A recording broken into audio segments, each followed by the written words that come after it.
আজ সুপারগার্লের বার্থডে ছিল, কিন্তু তার বন্ধুদের মধ্যে কেউ তাকে শুভেচ্ছা জানায়নি। তখন স্পাইডারম্যান ক্যালেন্ডারে দেখতে পায় যে আজ সুপারগার্লের বার্থডে, আর ভেনাম আর ক্যাপ্টেন আমেরিকা তা শুনে মাথা নষ্ট হয়ে যায়।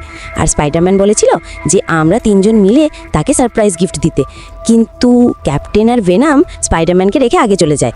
আর এইদিকে দেখা যায় সুপারগার্ল মন খারাপ হেঁটে আসছে, আর ঠিক তখনই ভেনাম আর ক্যাপ্টেন আমেরিকা হাজির হয়। আর সুপারগার্ল তো খুব খুশি হয়ে যায়। এরপর ক্যাপ্টেন আমেরিকা একটি সুন্দর গিফট বক্স দেয়। সুপারগার্ল বক্সটি খুলে দেখতে পায় খুব সুন্দর একটি কিউট ক্যাকটাস পায়।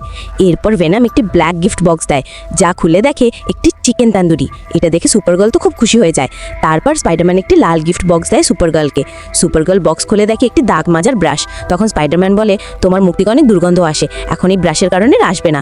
এই কথা শুনে সুপারগার্ল অনেকটা রেগে যায় আর বলে, তোমরা এই গিফট তোমার কাছে রাখো। তখন স্পাইডারম্যান অনেকটা দুঃখী হয়ে যায়। আর এইসব দৃশ্য দেখে ভেনাম আর ক্যাপ্টেন হাসতে থাকে। তখন স্পাইডারম্যান তার বন্ধু আয়রন ম্যানকে কল দেয় আর বলে, আরে বন্ধু, আমার বেজ্জতি হয়ে গেছে, তুমি তাড়াতাড়ি আসো। তখন আয়রন ম্যান হেলিকপ্টার করে একটি বড় গিফট বক্স পাঠায়, যা দেখে সুপারগার্ল অনেক খুশি হয়ে যায়। আর যখন সে বক্সটি খোলে, সে যা দেখতে পায় তা দেখে খুবই অবাক হয়ে যায়, কারণ বক্সটির মধ্যে ছিল আরও অনেক বড় ব্রাশ। এখন সুপারগার্ল স্পাইডারম্যানকে দৌড়াতে শুরু করে। তো বন্ধুরা, স্পাইডারম্যান মাঝে মধ্যে এমন এমন কাজ করে যা দেখে হাসি থামাতে পারি না।